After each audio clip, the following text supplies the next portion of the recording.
Okay, welcome back, everyone. This is Chase, and joining me today is I should mention a family friend. The first time I met you, I probably didn't know I was meeting you. I was too young to really remember. But Kyle Snarr, writer, marketer, founder of Cantonment. You've been a marketing professional. Working for companies like Struck, Flipboard, Vox Media, Gear Patrol. And now starting a new role running marketing for Watchonista, and starting your own company, Cantonment. So you're a busy guy. You've got a lot going on. But we first met when I was probably 4 years old. So I don't remember. This was in New York when our family used to live out there, and you got to know my parents pretty well, my siblings pretty well. And then we somehow reconnected in the last couple of years, after we both started working kind of in the outdoor space. That's So right. it's been fun to reconnect and talk a little bit. You have more vivid memories than I do of the past there, but it's been fun to reconnect and talk a little bit about that connection.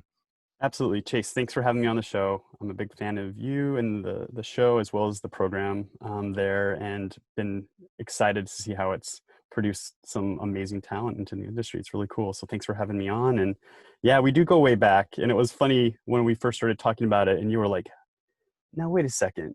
Do you know Kelvin Anderson, which is your dad's name? Yeah. Which I did, because growing up out here in New York, he was actually my scoutmaster. Which was kind of this strange coincidence. And here we are all these years later. And not only, I'll just say it real quick, not only was he my scoutmaster, but he was the scoutmaster of my two business partners in Cantonment as well. We all had him as a scoutmaster. And as we can get to, Cantonment is heavily based on some of those scout vibes that we kind of grew up with. Right. Well, I think that's a good transition. I wanted to ask you, first of all, what are some of those initial influences for you in the outdoor space? I guess, how did you develop a love or an interest in the outdoors? Does it go back to those scout days, or was it before that even? Yeah, I mean, when I was growing up, when my family went on vacation, I never went to Disneyland. I never went to the beach. We packed up our minivan and we went camping. That's what we did. That was vacation for me, was camping. And so, I grew up in that type of environment, and we grew up about, I don't know, maybe 20 minutes from the Appalachian Trail. And so in high school, what we did in the summer is my buddies and I, we'd fill up a backpack and we'd go hit the Appalachian Trail for a week almost every summer. Sometimes we'd be ambitious and like plan an actual 50 miler. Other times we just went and bummed around on the Appalachian Trail, talking to through hikers and meeting people, and running out of food and calling our parents and having them come drop off some hot dogs for us somewhere random. And so for me, it was just, I grew up about an hour north of New York City in this area that was close enough to enjoy the city and far enough away to avoid it. Right. It seems like that area in particular gave you kind of a unique exposure to both the outdoors, but also the city life. And I don't know if that kind of helped pique your interest in marketing, but it seemed like you were in the perfect place where you started to develop maybe interests in kind of the marketing, brand strategy, as well as the outdoors. Is that accurate to say? You kind of seemed like you were in the perfect place to blend those interests.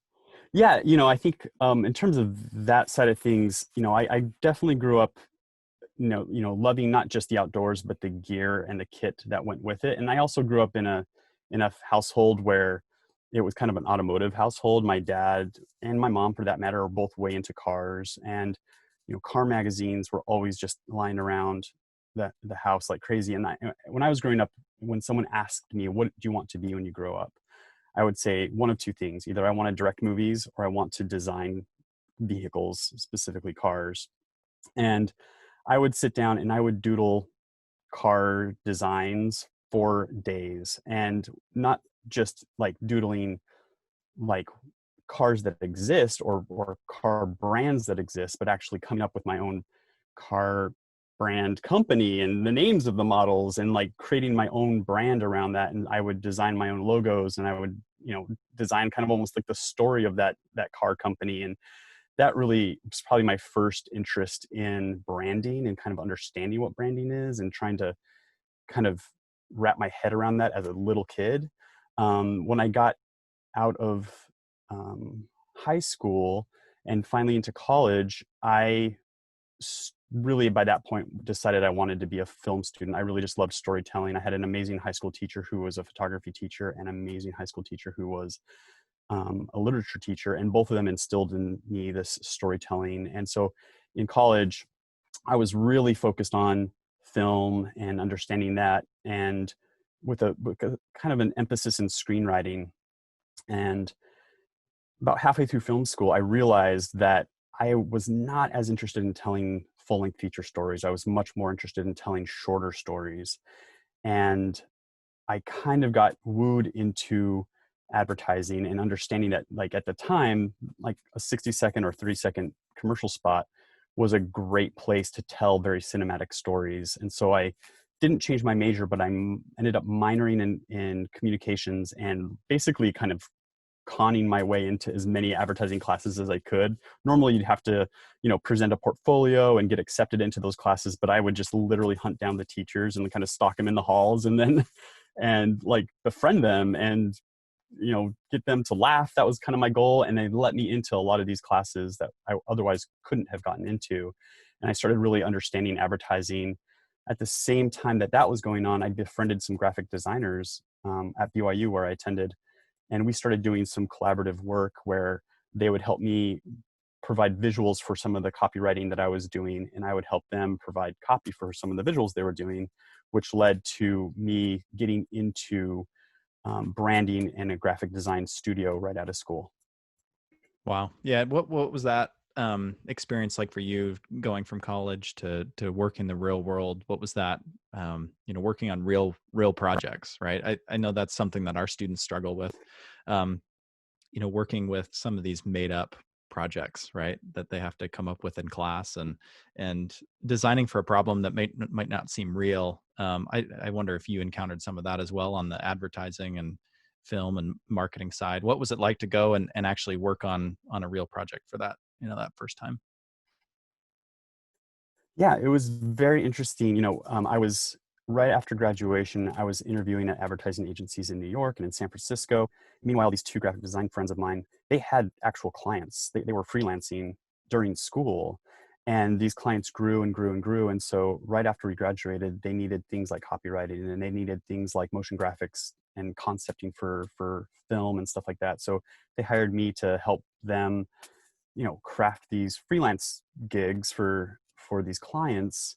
And meanwhile, I'm interviewing at big agencies, and then all of a sudden it was clear that these were not just freelance needs. These were kind of like client needs. And so we kind of banded together and just formed our own little studio. There's 4 guys in like an 800 square foot space downtown Salt Lake City.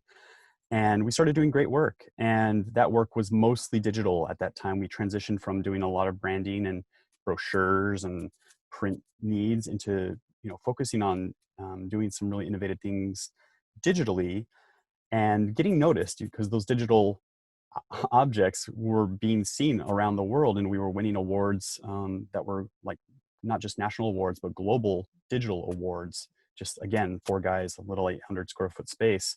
So the phone started ringing, and real clients started calling us, real people with real needs, not just, our local kind of clients that we were doing all this work for.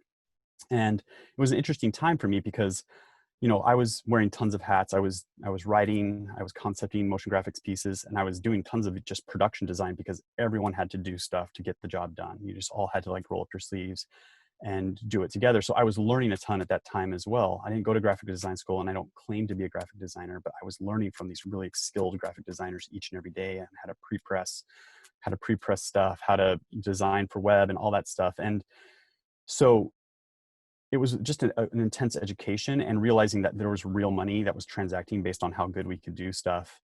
But what I gravitated toward was really keeping the clients happy. And I really gravitated towards communicating to the clients and upselling the clients and getting them pumped on spending money, real money, on creative things. And so I transitioned not too long after starting there from kind of a creative role into a business development role, which frankly still needed creativity. You know, I found that not, I was fine. I was fine at writing advertisements. I was fine at writing, you know, scripts, but I was actually far better at writing proposals because I did it creatively. I looked at a proposal as a creative opportunity to sell the idea of being different and standing out. So I loved crafting creative proposals, and then we started winning lots and lots more business across the nation, even across the world, doing big work for brands like Adidas and Nike and several automotive brands that just thrilled me personally, as well as brands in the outdoor space, and we're winning big business. I remember along that wild ride. So I was at that agency for about 11 years. And I literally remember at one point, you know, we were doing work that was being recognized globally. So, you know, I just was not surprised anymore who would call us out of the blue and ask us to do a project. And that was a weird feeling to be like, oh, Apple just called us to bid on a project. Yet that's not weird. That's like, I get it. Like, we're doing high caliber work. And so it was really interesting to take that type of wild ride and to, you know, take a company from 4 people, and at the height of its powers, you know, we had 4 offices and 80 people. So it was just a really interesting ride to see that kind of growth. Yeah, and then to also be in a market in that case Salt Lake City, where I was like, okay, here I am at this point in my career.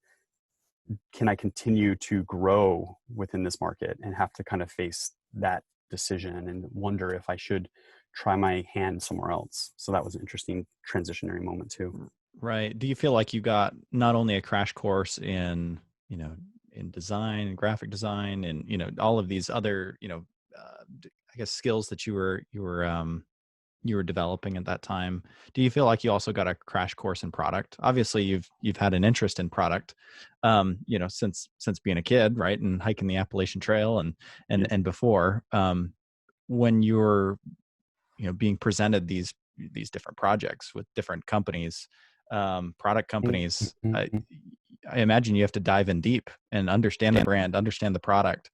Do you feel like that was a crash course in, you know, understanding gear and understanding product? You know, how important was that time for you to just dive in and understand brands and understand products? Even if maybe it wasn't a product that you were familiar with, you had to dive in and try to understand it. Yeah, absolutely. For me, since I was on the business development side of things at that point, I had to understand that stuff to win the business. Mm-hmm. So for me, it was absolutely going into the history of products and understanding, you know, the deep roots of some of these industries that we were playing in. I loved watches. I always had a watch on my wrist, but I didn't know much about the Swiss watch world and what went into high-end horology and the creation of these handmade, you know, like marbles that go on your wrist. And so I deep dived into that whole world and really tried to unpack it and understand it and understand the craftsmanship and what really watchmaking was all about, and how, you know, what complications were and things like that. And so that, not only did that help me win that business, but it also instilled in me a love for that particular type of product. And I have this deep love for, you know, watches now, and it's a type of product that has a ton of enthusiasts around that world, and you can really have a community of people who also love that type of product. And now I also think of a watch as an important part of my kit now too, when I go on an adventure.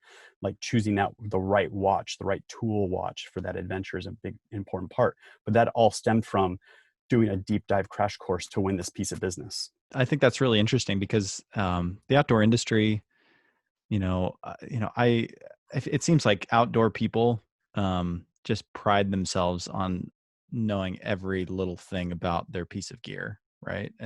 And I think that's unique in a way, but as you're talking about watches, it's not so unique, right? There's the watch people know everything about their watches. The car people know everything about their cars, right?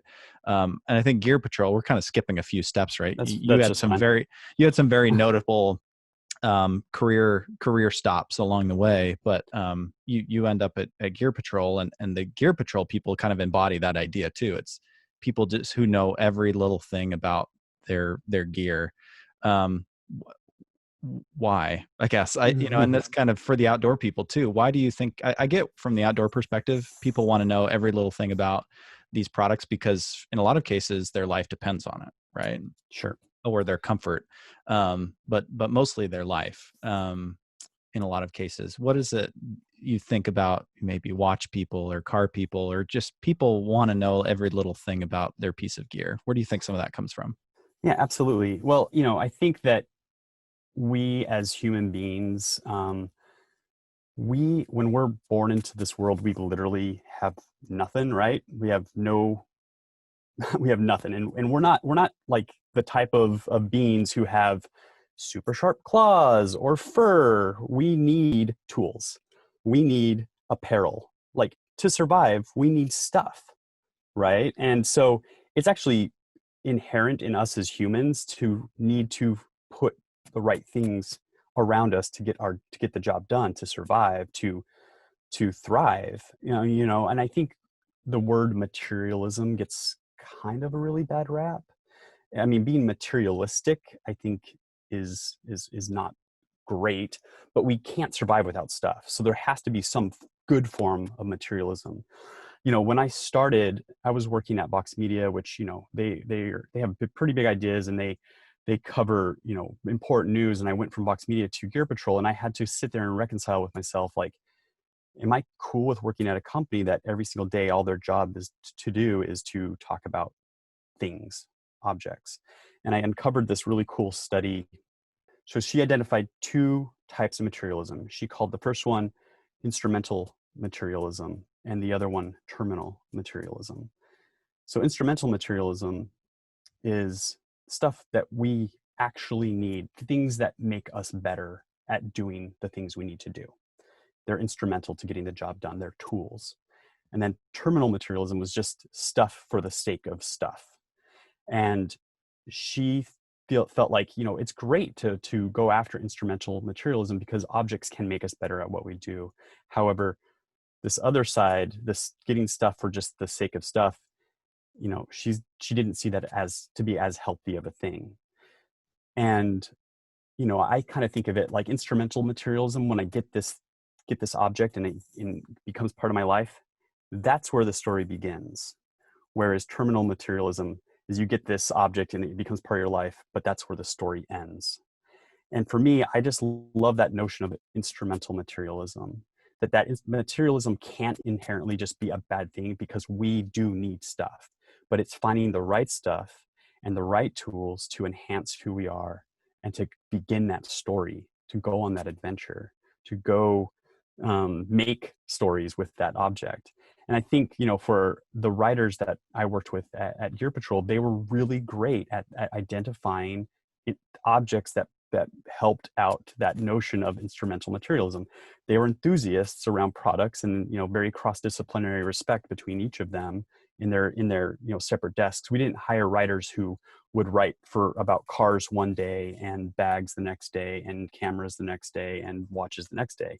Each person in that company sat on an editorial desk and had this massive expertise in that one deep category. So they were like massive, crazy enthusiasts within each of those desks, but with the same degree of enthusiasm across those desks. But that story was all about how these objects can make you better or create new stories and memories in your life.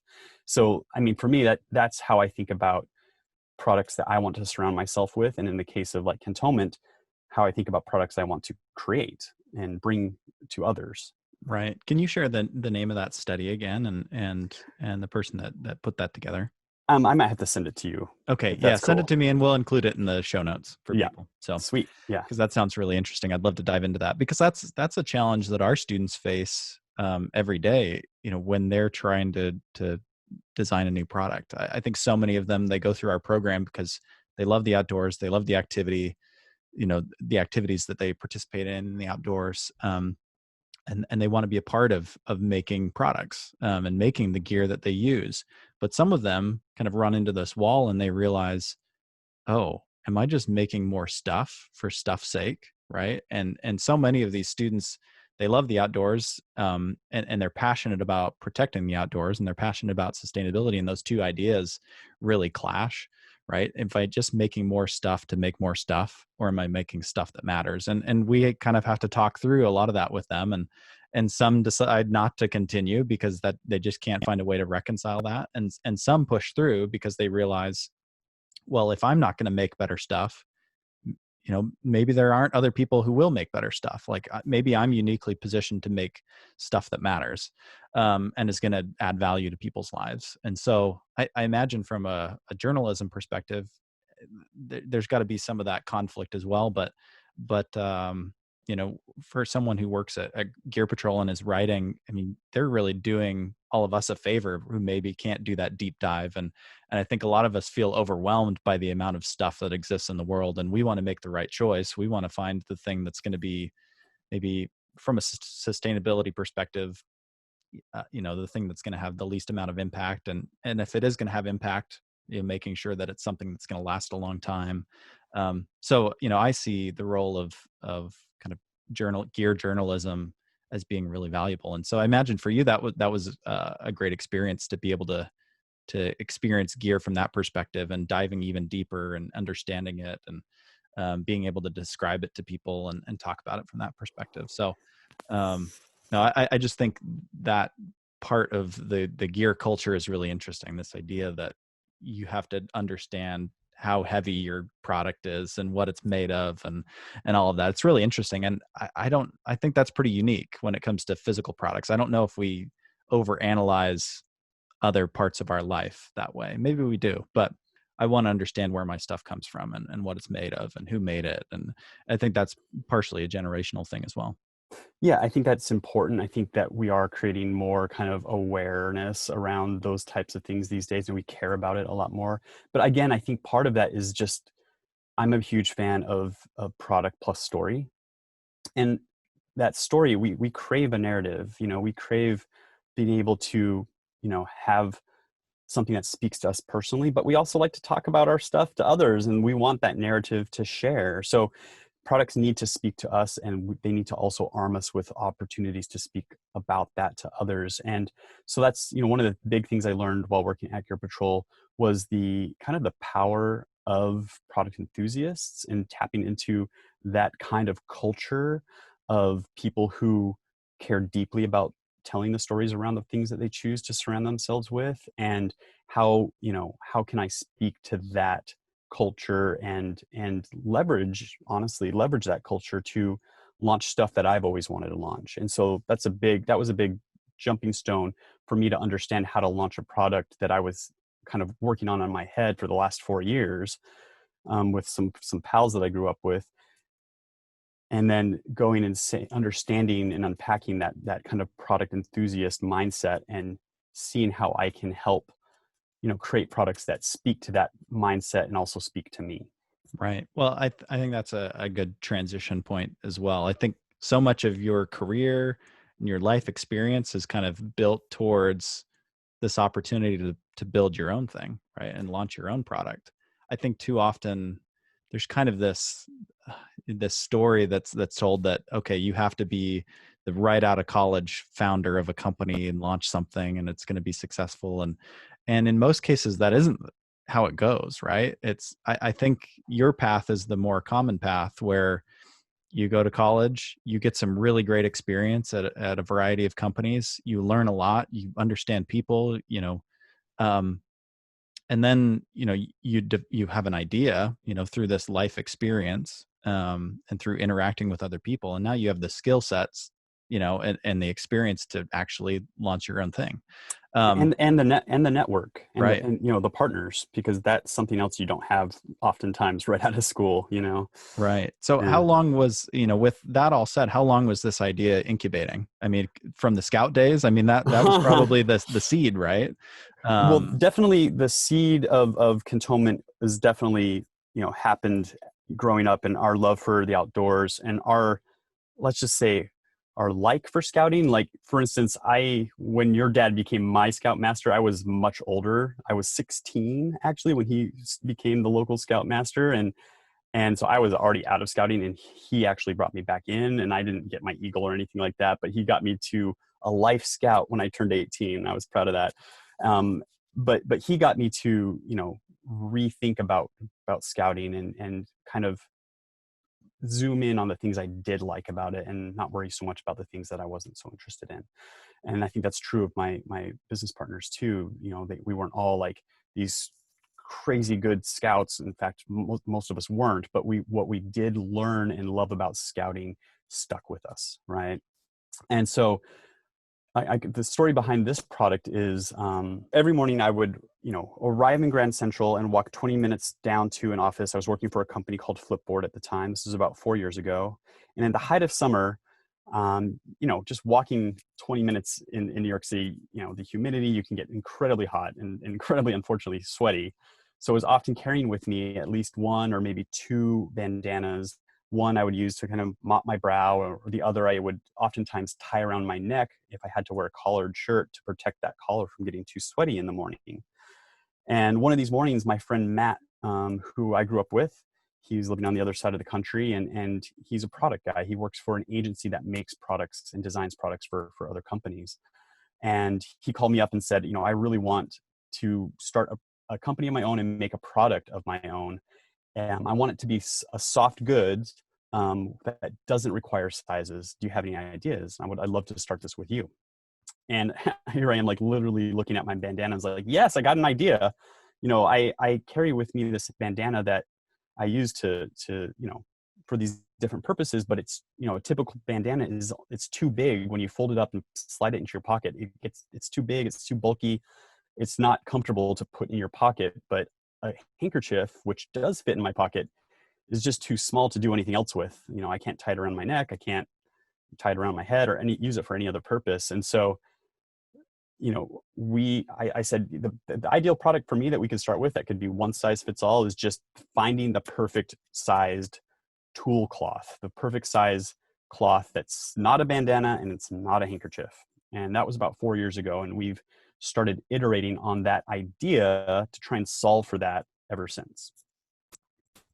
Yeah. So 4 years about is kind of, Yeah. 4 years ago is when you started to really, hone in on the idea. I think the idea of something that's multi-use is really interesting, right? Because you could just purely advertise a kerchief, right? And try to sell that as more of an accessory. But there's probably plenty of kind of kerchief, scarf, that's Tons of them. a tough business, right? Yeah. And I think what's really interesting, I think people are looking for products that, like, from a sustainability perspective, something that has multiple uses, right? Something that can solve a few of the problems that I have. And it seems like, was that a conscious decision as well? Let's make sure that we're doing more than just selling someone an accessory, right? Like, this thing has to solve a problem, right? Yeah. Because trying to jump into the fashion industry, that's difficult. For sure. But as soon as you start to solve a problem and pair fashion with a function of some kind, I think that's where something special can happen.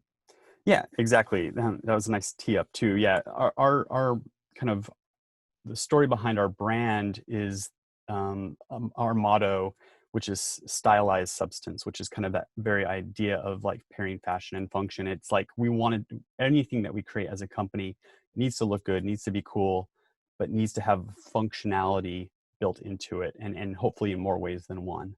So yeah, exactly. That was definitely one of the main things behind it, is if we could create something that just doesn't necessarily exist out there before and solves for a few different, life hacks, then we know that we could have something that brings true value and true substance to someone's, everyday carry. And so, this started with just a ton of iteration to purchasing a bunch of different really cool bandanas and scarves and handkerchiefs that are out there, and understanding what we liked, what we didn't like. We knew that it had to have a few attributes. We knew that it had to be able to absorb moisture. We knew that it had to be soft against the skin. We knew that it had to be, when it folded up on itself, it had to almost like disappear in your pocket. So we knew those things had to be there. And so we set out to find a fabric that could handle that. We tried a bunch of different fabrics, and we realized pretty quickly that from a cost point of view and from a function point of view, that just 100% cotton was actually the best solution, because it ticked all those boxes and was still affordable to launch with. And that's not to say we will only do that material moving forward, but it's definitely was for us the right material to launch. And we were able to find this very supple cotton that worked perfectly in terms of its kind of softness on the skin, its ability to absorb moisture, and the fact that it could fold up and kind of almost, like I said, disappear into itself in your pocket. And then we also knew that we wanted like durability. And so we went with what's called a marrowed edge, or a marrowed stitch on that around the edge. And that came straight out of our Boy Scout years. You know, that's kind of what the edge of like a Boy Scout patch looks like. And we definitely knew we wanted that vibe instilled in this product, to make sure it felt high end and was durable. And so we figured out what the right size was, kind of that Goldilocks spot between a bandana and a handkerchief. And then we also figured out quickly that right material. And so then it was all about, okay, well, what goes on this thing? What's the story that we want to tell? And having been working around product enthusiasts for the last few years, and being one myself, I really wanted something that could speak to that community in a very particular, almost kind of Secret Handshake like way. So what we decided to do was bring in another partner who comes with a design background. He was also ironically, one of our scouts from our scout troop back in the day, and he lived in a completely different state than even the two of us, who were already living separately from one another. And so virtually, we brought these folks together, this team together, and started designing illustrations that spoke specifically to product enthusiasts, specifically in the categories of automobiles, watches, and photography.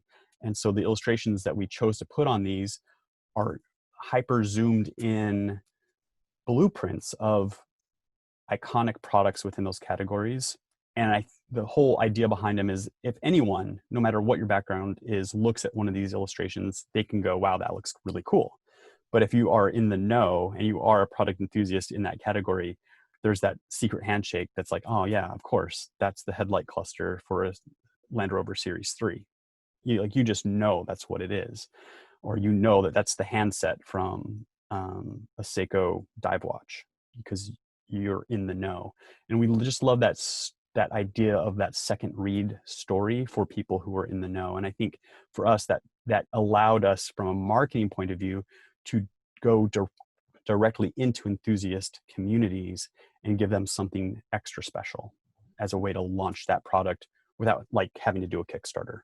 Right. And I imagine for that enthusiast, that handshake, right? Feeling in the know, feeling like you're one of the few who gets it, has got to be special, and drives a lot of interest for these people. Everyone wants to feel that way with a product, right? I think we all want to feel like, oh, I'm the first to get this, right? You know, I'm ahead of the curve. And I imagine that kind of fulfills that desire for a lot of people. When I first saw the product, I thought, wow, like a kerchief bandana company. It's like, how do you, at first glance, and don't take offense at this, like I think a lot of people would think, well, that's just a square piece of fabric, right? Easy enough. But as you're talking about it, I think it really hits home this idea that everything is designed, right? Not everything is designed well. I'm reading this book, The Design of Everyday Things, right? And the whole purpose is that, everything in this world is designed, right? Even the simplest of, or seemingly simplest of items. And just hearing you describe like the care and attention that goes into a product, I think is really special. And I think you're turning something that otherwise would be a throwaway. It's like, oh, this kerchief, it's something that you use and dispose of in a way. You're creating something that is something that you'll want to treasure, right? Not only because it's beautiful, but it's something that you'll create memories with, right? You'll take it on all of your adventures. You'll use it on, to shine that watch that you love, or, whatever it is. I think you're taking something seemingly simple, but putting so much care and attention into the details of its creation, and really selling it that okay, this is something that you're going to want to take with you and you're going to create memories with, which I think is really special. It's been one of the most rewarding things of launching this company is seeing the community, taking our product out there and doing something amazing with our product, but not just, but taking a picture of themselves with it, with this pride of like I went here with this object. We have pictures of people hanging their kerchiefs on the top of, markers on the top of peaks across the country, which is such a cool. And we never asked anyone to go do that. They just went and did that, and that's such a really cool, emblematic marker of an achievement that just, to me, I never would have expected someone to do that with their product. Yeah, it's interesting. The extra innovation that came out of just iteration as well is, again, it all goes to who you partner with, because there's three of us in this company right now. We're all kind of co-founders. I'm focusing on the marketing of this product. My friend Matt is focusing on, the fulfillment and the manufacturing, and he comes with a real kind of like craftsmanship background. He's a woodworker and a leather worker. And then Kenny, our third partner, he's focused on that branding and that design and the packaging. And really, he's also the fuel that keeps us in line, because there was only two partners for a couple years and we weren't getting very far. And it required a third person to come in and actually inject some fuel and some accountability into us doing our job. So finding people who don't duplicate your skills, but finding partners who complement your skills is super critical, and a big lesson that I've learned. Because my partner Matt was a leather worker and a woodworker, and we were working on this product together, he just naturally was like, I need something to kind of, wear this kerchief. And so he busted out some leather and cut out a little, neckerchief slide. And all of a sudden it was like, oh, this is a cool little, thing to include and maybe kind of plus up this package for someone. And all of a sudden I started doing a lot of research around where that came from and what that was. And like neckerchief slides actually kind of started in Great Britain, and part of that where kind of the scouting world began. And traditionally in Great Britain, they're called woggles. And so we kind of decided to name this product, this accessory to the accessory, the woggle. So when you buy a kerchief, you get actually two kerchiefs plus a woggle. And as we were messing with that, we realized real quick that to launch, leather was a little prohibitive. So we moved to nylon for launch, a nylon woggle. And it has a little stud and can fold on itself. And one day, we're playing with it, and my buddy Matt's just like, well, what if we put a little buttonhole in the corner, and that would allow you to fold the woggle on itself differently, and you could actually hang it from your belt, because I need a tool cloth with me when in my shop all the time. And we thought that would be like a really cool kind of way to, again, take a standard everyday product and do something a little bit more innovative and proprietary with it. And as we started playing with it more and more, and we got some samples back with the buttonhole, it became crystal clear that not one buttonhole wasn't enough. So we ended up putting one in each corner, so a total of 4. And that allowed us to actually take a kerchief and turn it into its own little tote. So you can actually put some stuff in your kerchief and pin up all 4 corners, attach it with your woggle, and you've got kind of an impromptu makeshift tote, which I thought was really cool. And again, so for us, I never would have come up with that on my own. I never would have thought to create even a strap to go with it. But because I'm partnering with people who think similarly as I think, but like also have their own experiences, their own ideas, their own craft and expertise, we're able to kind of create this really unique additional functionality into an everyday tool. And so again, we feel kind of stoked, because we're not just creating another bandana. We're literally doing our best to create a new, fresh, different product than anything that had existed prior to its time. It seems like that's you have lots of products that when you create your own category, that's where you can really start to find success, right? It's like if you launch into an existing category, you're one of thousands, right? But when you say, well, we're something new entirely, right? A lot of people can say that, right? But Sure. if you can back it up with new features like you are, you kind of create a category of your own, which I think is really exciting as well. Have you kind of found that you're starting to carve out your own space?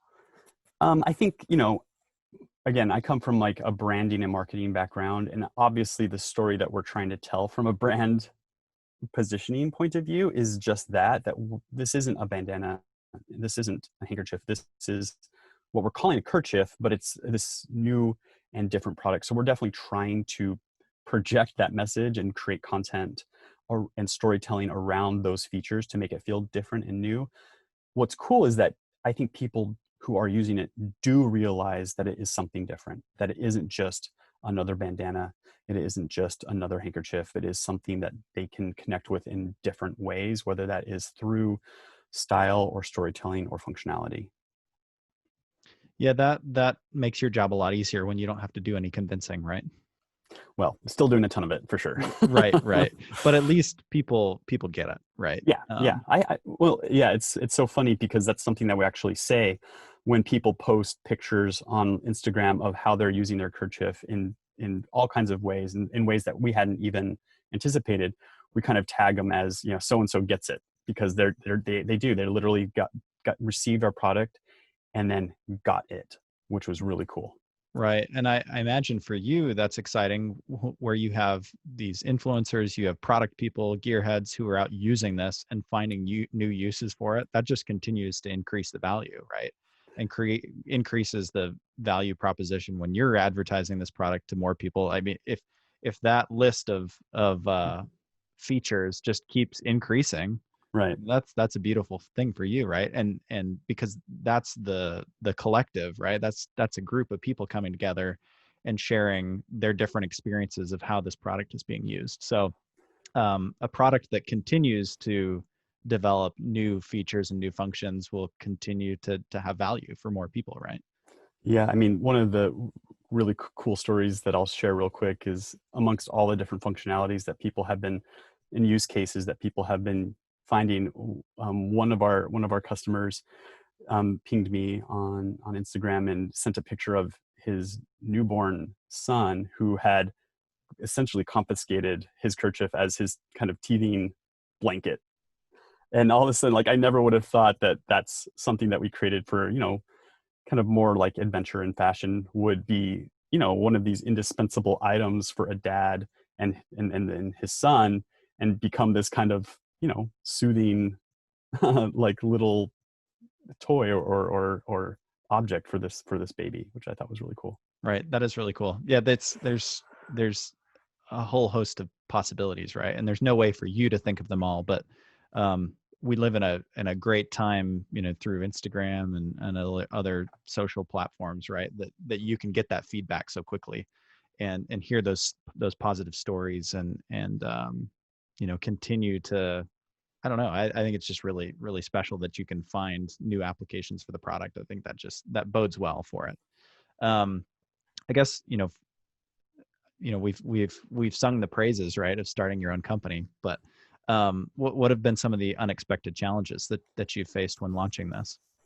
Yeah, so, you know, it's, to be honest, we've launched this amidst a pandemic, you know, Mhm. and this was a product that was innovated or thought of long before a global, you know, pandemic, but we launched it during that time frame. And who would have thought that, you know, we would have been launching something that could be used as a face covering in the time of, you know, this era. But so that's been interesting because, you know, from a wholesale point of view, there have literally been companies that's like, wait, you have what? You have bandanas? Like, yeah, we'll take them. We can't keep them on the shelves because people are looking for types of face covering. So that's been, you know, kind of a little bit of a silver lining during really tough times for folks. One of the, maybe the three legs of our stools was definitely these really cool ma and pa like menswear shops that are all throughout the world. And, you know, I've curated a pretty substantial list of ones that I was excited to introduce our product to and to reach out to. And we're at a time right now where for companies of that size and of that kind, where they depend on a lot of foot traffic to their brick and mortar locations, it's rough, you know, and I've gotten a very positive response from a lot of them saying, yeah, that product's really cool. I wish I could purchase some for my store, but I am currently only open by appointment only, or I'm not open at all. And I'm just trying to unload all this inventory of stuff that I have on my shelves right now. And so we'll see you later. And so we've had to basically innovate and think around that leg of the stool, and essentially remove it as one of the pillars that we were banking on building our company around, because those companies, which I love and I get a lot of inspiration from and a lot of good vibes from, are not in a super strong position to take on new product currently. So that's been something that we've had to think, okay, well, what are we going to do to replace that leg of the stool? We had really hoped that could be something that would sustain us. And so we're trying to figure that out now, and we have some good ideas. And one of those I'll just share real quick is we're working on several collaborations right now, and kind of replacing that leg of the stool with collab efforts. So that's really cool, because our product literally is a canvas that can work really well for collaborative and co-marketing efforts. But I think the other thing we're just learning and trying to kind of wrap our heads around is we've had relative success with our launch. We've made back the money from our initial investment, and so we're now needing to figure out the happy and struggle of what do you do next? How do you reinvest, and when and how do you launch new products? And do you iterate on what you've already done, or do you start opening up to different product ideas, which we have a ton of? So right now it's the difficult matter of trying to figure out, all right, we've been relatively successful, now what? And making sure that with these cards that we've been dealt, that we're now playing them in the right order at the right time. Right. So with that, maybe ending on a more a positive note, right? What excites you about the future of the company? It sounds like you've had some relative success, and a lot of great ideas. I understand if you can't share some things about the Sure. future, but what excites you about where the company's going? The most exciting thing for me personally is that we've created a product that people are into, that if you look at it, it is a very specific size, and it has these very specific placements of these 4 buttonholes. And I had this realization that with that, we have kind of a unit of measurement. This creates a building block that we can start iterating with. And so what I can share is we are thinking of new products that interact with that unit of measurement, that interact with that very specific silhouette that we've created, and create new products because of the interaction of a kerchief and something else. And so for me, it all of a sudden opens up to a world of products that work within a system that we're creating. And I have a bunch of kids who love Legos, and if you know anything about Legos, it's all about the system and how the brick is this unit of measurement. I'm not going to go ahead and claim that we have anything as innovative as that, but it did inspire us to go, okay, well, how do we create additional products that interact with existing products and create a new product because of that interaction? Right. No, that's exciting. Well, it'll be interesting to see where it all goes. I can't wait to see it. And how do people follow along? How's the best way to stay in touch with Yeah. you personally, as well as with the company and all things happening with the company coming up? Basically, the best way to follow me and to follow us is Instagram. You can follow me at Kyality on Instagram, Kyality. And you can follow Cantonment at Cantonment Co. and follow us on our website at cantonment.co. So just for you guys, we put together a little gift. We have a promo code for our website that you guys can try out our product if you're interested and get a 20% off discount. You can just go to cantonment.co and put in school, all caps, as a promo code and get 20% off and free shipping. So check it out. So back to school. Okay. Yep. Well, great. Kyle, thanks for taking the time, and working through us, with choppy Zoom connections and everything. So, appreciate you taking time. It's good to catch up with you and hear what you're working on, and good luck on the new role as well. We didn't really touch on that, but maybe we'll have to do a part two and hear about, everything watches in your Cool. new Let's role. do it. Okay. Well, thanks again, Kyle. It's great to talk to you.